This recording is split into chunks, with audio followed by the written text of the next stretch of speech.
صوم کی عبادت کی غرض و غایت کیا ہے؟ یا ایھا الذین آمنوا کتب علیکم الصیام کما کتب علی الذین من قبلکم لعلکم تتقون، اے ایمان والو تم پر بھی روزہ فرض کیا گیا ہے جیسے کہ تم سے پہلے لوگوں پر کیا گیا تھا، تاکہ تمہارے اندر تقویٰ پیدا ہو جائے۔ تقویٰ کسے کہتے ہیں؟ لفظی معنی ہے بچنا، گناہ سے بچنا، حرام کام سے بچنا، حرام چیز کھانے سے بچنا، حرام خوری سے بچنا، حرام کاری سے بچنا، یہ بچنا۔ وقا یقی کے معنی ہے بچانا، وقنا عذاب النار، ہم دعا مانگتے ہیں اے اللہ ہمیں آگ کے عذاب سے بچا لے۔ تو وقا یقی بچانا، اتقا یتقی بچنا، خود بچنا، تاکہ تم بچ سکو، تمہارے اندر تقویٰ پیدا ہو جائے، تم اللہ کی نافرمانی سے بچو، گناہوں کے ارتکاب سے بچو، حرام خوری سے بچو، اس لیے تمہارے اوپر روزہ فرض کیا گیا۔ اب اس کی حکمت کو سمجھیے، دیکھیے ایک ہے ہماری خودی، ہماری انا۔ جب میں کہتا ہوں میں، تو میں سے مراد کیا ہے؟ یہ ہاتھ میرا ہے، یہ پاؤں میرے ہیں، یہ آنکھیں میری ہیں، یہ سر میرا ہے، یہ جسم، میں کون ہوں؟ میں کی حقیقت ذرا مختلف ہے، انا، خودی، سیلف۔ ایک ہے ہمارا حیوانی وجود، اس حیوانی وجود میں وہی سارے تقاضے موجود ہیں جو حیوانات کے اندر ہیں۔ ہر حیوان کھانا جو ہے اسے چاہیے، انسان کو بھی چاہیے۔ ہر حیوان میں نسل کشی کے لیے شہوت کا مادہ ہے، ہمارے اندر بھی ہے۔ ہر حیوان کو کوئی نہ کوئی گھونسلہ ہو، کوئی بھٹ ہو، کوئی جگہ چاہیے رہنے کے لیے، آرام کرنے کے لیے، ہمیں بھی چاہیے۔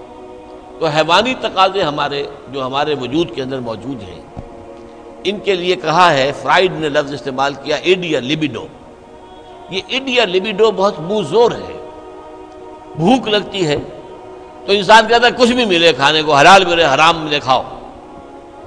شہوت کا جذبہ جب جاگ اٹھتا ہے، برانگیختہ ہو جاتا ہے، تو پھر وہ تو چاہتا ہے تسکین ہونی چاہیے میری شہوت کی، جائز ناجائز، حلال حرام، صحیح غلط، سب چھوڑو اس کو۔ اس کے لیے کنٹرول پیدا کرنا، ضبط نفس، کہ آپ اپنے نفس پر کنٹرول کر سکیں، نفس آپ پر حاوی نہ ہو جائے، کہ جو اس کا حکم دے، جو بھی وہ حکم دے آپ اس کی پیروی کریں، نہیں، نفس کو اپنے قابو میں رکھیں، اپنی مرضی کے مطابق اسے چلائیں۔ اس کی مثال ایسے ہی ہے کہ جیسے ایک گھوڑا ہے اور ایک سوار ہے اس پر۔ اب اگر گھوڑا منہ زور ہے، طاقتور ہے، اور سوار بیچارہ کمزور ہے، تو کیا ہوگا؟ گھوڑا کہیں پٹک دے گا اس کو، کہیں کسی کھائی میں پھینکے گا یا کچھ اور کرے گا۔ لیکن اگر سوار بھی طاقتور ہے اور اس نے گھوڑے کو دبایا ہوا اپنے دونوں رانوں کے درمیان، گھوڑا محسوس کر رہا ہے کہ میرے اوپر جو بیٹھا ہے وہ جاندار ہے، تو پھر ظاہر بات ہے کہ اب یہ گھوڑا سوار کی مرضی کے مطابق چلے گا، ذرا سا اشارہ ہوگا ادھر مڑ جائے گا۔ اسی طرح ہمارا یہ نفس ہے، یہ حیوانی وجود جو ہے، یہ گھوڑے کے مانند ہے، اور ہماری انا یا ہماری خودی یا ہماری سیلف یہ اس پر سوار ہے۔ اگر سیلف کمزور ہے، گھوڑا طاقتور ہے، تو انسان کی ہلاکت، بربادی ہے، تباہی ہے۔ نفس حاکم ہو گیا، نفس سے ہمارا کہ ہم غلام بن گئے، تباہی اور بربادی ہوگی۔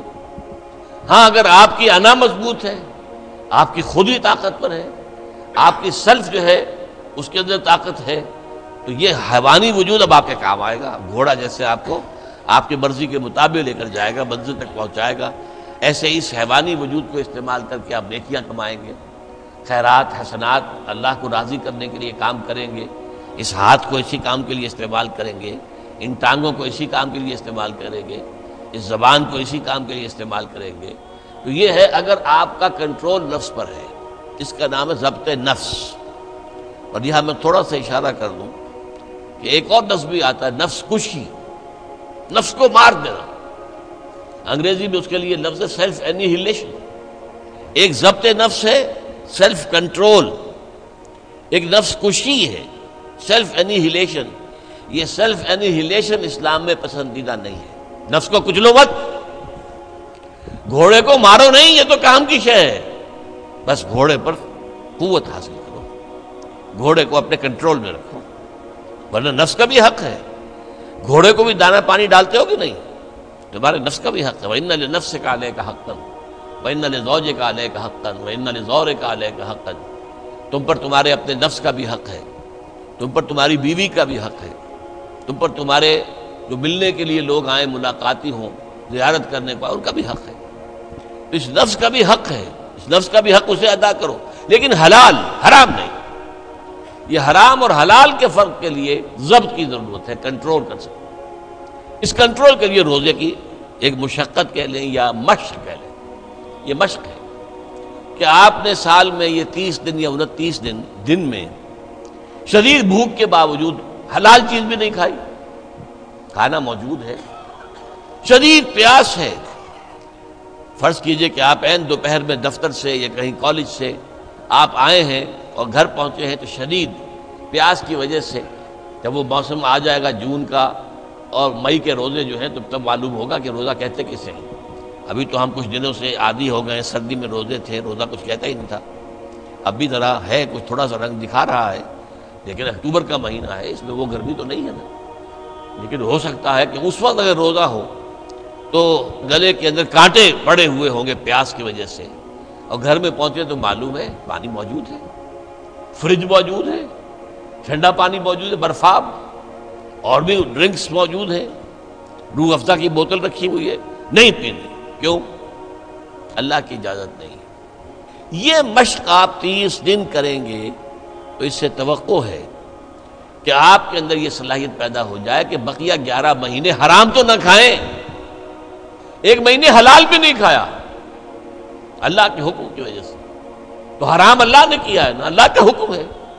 11 مہینے یہ تقویٰ پیدا ہو جانا چاہیے، یہ طاقت تمہارے اندر پیدا ہونی چاہیے، یہ صلاحیت پیدا ہونی چاہیے کہ حرام میں منہ مت مارو، حرام سے اجتناب کرو۔ یہی وجہ دیکھیے، ذرا کڑوی بات آپ کو سنا رہا ہوں۔ فرض کیجئے عین روزے کی حالت میں آپ حرام کام کر رہے ہیں، کھانا تو نہیں کھا رہے، جھوٹ بول رہے ہیں تو حرام کام، سودی کاروبار کر رہے ہیں حرام کام، رشوت لے رہے ہیں یا دے رہے ہیں حرام کام۔ عین روزے میں اگر یہ کام ہو رہا ہے تو پھر یہ روزہ بے معنی ہے۔ صرف کھانا پینا چھوڑ دیا تم نے، روزہ تو نہیں رکھا، یہ روزہ تو نہیں۔ حضور کی 2 حدیثیں آپ کو سنا رہا ہوں۔ من لم یدع قول الزور والعمل به، جس شخص نے جھوٹ بولنا اور جھوٹ پر عمل کرنا نہیں چھوڑا، فلیس للہ حاجۃ ان یدع طعامہ وشرابہ، تو اللہ کو کوئی ضرورت نہیں ہے کہ وہ کھانا پینا چھوڑ دے۔ جھوٹ بولنا نہیں چھوڑا عین حالت صوم میں، تو یہ صوم نہیں ہے، فاقہ ہے۔ تم نے کھانا پینا چھوڑ دیا، بس روزہ نہیں۔ نہ اس میں روزے کی حکمت پوری ہوگی، نہ روزے کی غرض و غایت پوری ہوگی، نہ روزے کی برکات، روزے کے انوار اس سے پیدا ہوں گے، بلکہ بس یہ ہے کہ آپ نے دن بھر میں فاقہ رکھا ہے، اللہ اللہ خیر صلی اللہ۔ اس طرح ایک اور حدیث میں آتا ہے، کم من صائم لیس من صیامہ الا الجوع، کتنے ہی روزہ رکھنے والے ایسے ہیں جنہیں اپنے روزے سے سوائے بھوک کے اور کچھ حاصل نہیں، بھوکا رہا، بس منہ بند کیے رکھا، باقی روزہ نہیں تھا وہ۔ جب عین روزے کی حالت میں جھوٹ بول رہا ہے یا جھوٹے عمل کے اوپر، جھوٹے کاروبار پر عمل کر رہا ہے تو یہ روزہ نہیں ہے۔ تو روزے میں کھانا اور پینا صرف یہ ترک کرنا نہیں ہے، بلکہ یہاں تک بھی آیا ہے کہ فرض کیجئے کہ کوئی شخص آپ سے جھگڑ رہا ہے، گالن کلوچ پہ اتر آیا ہے، تم یہ کہو کہ بھائی میں اس وقت کچھ نہیں کہہ سکتا، میں روزے سے ہوں، میں اس وقت تمہاری بات کا جواب نہیں دے سکتا، میں روزے سے ہوں۔ یہ بھی گویا کہ روزے کے تقاضوں میں سے ہے، جھگڑا نہ کیا جائے، فساد نہ کیا جائے، لوگوں سے لڑا نہ جائے، گالم گلوچ نہ کی جائے، یہ بھی روزے کے تقاضوں میں سے ہے۔ تو روزہ رکھا جائے پورے آداب کے ساتھ تو اس سے تقویٰ پیدا ہوتا ہے، اس میں کوئی شک نہیں۔ تو یہ ہے گویا کہ اولین سطح پر روزے کی حکمت، یا ایھا الذین آمنوا کتب علیکم الصیام کما کتب علی الذین من قبلکم لعلکم تتقون۔ اب آئیے اگلی منزل، کچھ عرصے کے بعد پھر رمضان کے روزے فرض کر دیے گئے۔ شہر رمضان الذی انزل فیہ القرآن ھدی للناس وبینات من الھدی والفرقان فمن شہد منکم الشہر فلیصم۔ رمضان کا مبارک مہینہ وہ ہے جس میں قرآن نازل ہوا، اور قرآن کیا ہے؟ لوگوں کے لیے ہدایت، اور ہدایت اور حق و باطل میں امتیاز کی بینات، روشن چیزیں، واضح چیزیں، کھلی چیزیں، بین چیزیں۔ تو جو کوئی بھی تم میں سے پائے اس مہینے کو، نہ مریض ہو نہ بیمار ہو، موجود رہے اپنے گھر میں، فلیصم، تو لازم ہے اس پر کہ روزہ رکھے۔